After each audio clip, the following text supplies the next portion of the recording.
हाँ जी पंजाबीओ, अज है 31 दसंबर तो जिन्हों आप नवा साल कह दें। अज चढ़ जाना रात को। 6 hours later. हाँ जी, सिडनी का सब तो ज़्यादा मन्निया जाने वाला ब्रिज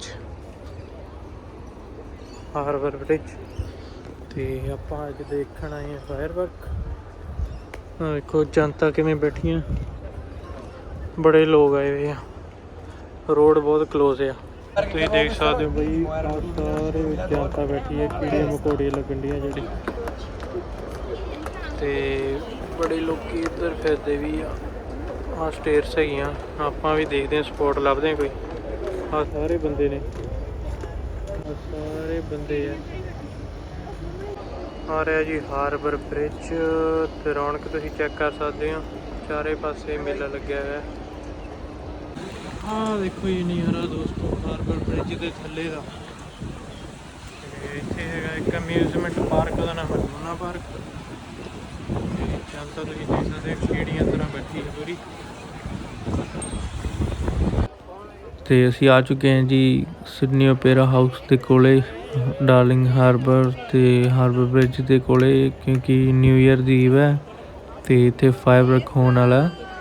ਤੁਹਾਨੂੰ ਸਾਰਿਆਂ ਨੂੰ भी दिखावांगे। ਤੁਸੀਂ भीड़ देख सकते हो लोगों की किवें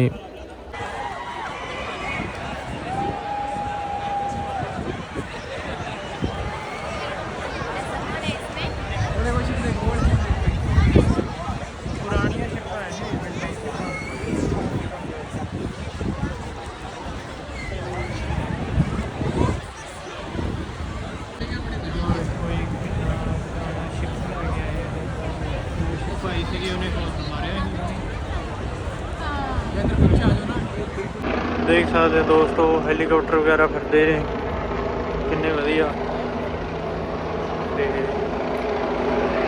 हार्बर विच इक्को थां ते घूम रहा हैलीकॉप्टर पुलिस का।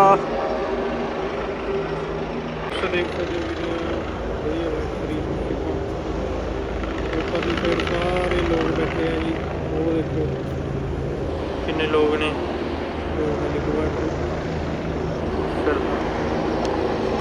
ਤੇ ਇਹ ਹੈਲੀਕਾਪਟਰ ਜਿਹੜਾ ਤੁਸੀਂ ਦੇਖ ਰਹੇ ਹੋ ਇਹ ਪੁਲਿਸ ਦਾ ਤੇ ਪੈਟਰੋਲਿੰਗ ਕਰਦੇ ਇੱਧਰ, ਜਿਵੇਂ ਕੋਈ ਗਲਤ ਕੰਮ ਨਾ ਹੁੰਦਾ ਹੋਵੇ ਜਾਂ ਫਿਰ ਕੋਈ ਇਨਲੀਗਲ ਚੀਜ਼ ਹੈ ਨਾ, ਤੇ ਬਹੁਤ ਹੀ ਮਤਲਬ ਸਿਕਿਉਰ ਰੱਖਦੇ ਆ ਉਹਦੇ ਦੇਸ਼ ਨੂੰ। ਤੇ ਬਹੁਤ ਸਾਰਾ ਲੱਭਣ ਤੋਂ ਬਾਅਦ ਸਾਨੂੰ ਇਹ ਸਪੋਰਟ ਸਭ ਤੋਂ ਵਧੀਆ ਲੱਗੀ ਫਾਇਰਵਰਕ ਦੇਖਣ ਲਈ, ਕਿਉਂਕਿ ਹੋਰ ਜਗ੍ਹਾ ਸਾਨੂੰ ਸੂਟ ਨਹੀਂ ਆ ਰਹੀ ਸੀ। ਉੱਧਰ ਬਹੁਤ ਜ਼ਿਆਦਾ ਕਰਾਊਡ ਸੀਗਾ ਐਂਡ ਇਹ ਥੋੜ੍ਹਾ ਠੀਕ ਸੀਗਾ, ਐਂਡ ਇੱਧਰੋਂ ਐਂਗਲ ਵੀ ਸਹੀ ਸੀਗਾ ਫਾਇਰਵਰਕ ਦਾ।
ਐਂਡ ਇਹ ਹੈ ਦੋਸਤੋ ਲੂਨਾ ਪਾਰਕ ਜਿਹੜਾ ਕਿ ਤੁਹਾਨੂੰ ਦਿਖ ਰਿਹਾ ਹੈ। ਬਾਕੀ ਸਿਟੀ ਦਾ ਲੋਕ ਦੇਖ ਸਕਦੇ ਹੋ ਕਿੰਨੇ ਜ਼ਿਆਦਾ। ਤੇ ਅਸੀਂ ਚੱਲੇ ਹਾਂ ਘਰ ਨੂੰ ਕਿਉਂਕਿ ਕਾਰ 'ਤੇ ਤਾਂ ਜਾ ਹੀ ਨਹੀਂ ਸੀਗੀ, ਰੋਡ ਵਗੈਰਾ ਸਾਰੀਆਂ ਕਲੋਜ਼ ਆ, ਤਾਂ ਕਰਕੇ ਅਸੀਂ ਆਏ ਸੀਗੇ ਟ੍ਰੇਨ 'ਤੇ। ਅਤੇ ਇੱਥੋਂ ਹੁਣ ਆਪਾਂ ਸਰਕੂਲਰ ਵੇ ਤੋਂ ਟ੍ਰੇਨ ਵਾਪਸ ਲੈ ਕੇ ਅਤੇ ਆਪੇ ਜਾਵਾਂਗੇ ਘਰ। ਬਿਲਡਿੰਗਸ ਦੇਖੋ ਕਿੰਨੀਆਂ ਸੋਹਣੀਆਂ ਲੱਗਦੀਆਂ ਰਾਤ ਦੇ ਟਾਈਮ। ਐਂਡ ਅੱਗੇ ਦਿਖਾਉਂਦੇ ਤੁਹਾਨੂੰ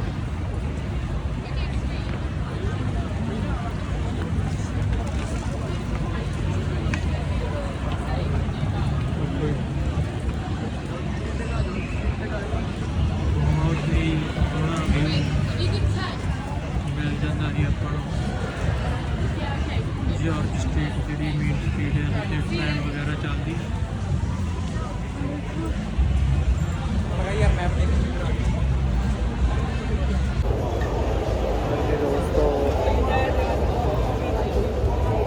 ਹਾਂਜੀ ਦੋਸਤੋ, ਫਿਰ ਆਪਾਂ ਆ ਚੁੱਕੇ ਹਾਂ ਟ੍ਰੇਨ ਸਟੇਸ਼ਨ ਕੋਲੇ।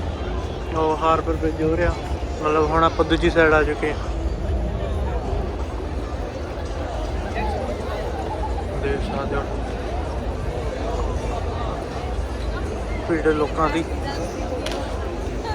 ਐਂਡ ਇਹ ਵਿਊ ਜਿਹੜਾ ਹੈਗਾ ਇਹ ਮੈਂ ਲਿੱਤਾ ਸੀਗਾ ਟ੍ਰੇਨ 'ਚੋਂ, ਅਤੇ ਦੇਖ ਸਕਦੇ ਹੋ ਤੁਸੀਂ ਕਿੰਨਾ ਸੋਹਣਾ ਲੱਗ ਰਿਹਾ ਹਾਰਬਰ ਬ੍ਰਿਜ। ਅਤੇ ਭੀੜ ਦੇਖੋ ਲੋਕਾਂ ਦੀ, ਕਿੰਨੇ ਜ਼ਿਆਦਾ ਲੋਕ ਅੰਦਰ ਸੀਗੇ, ਬਹੁਤ ਜ਼ਿਆਦਾ।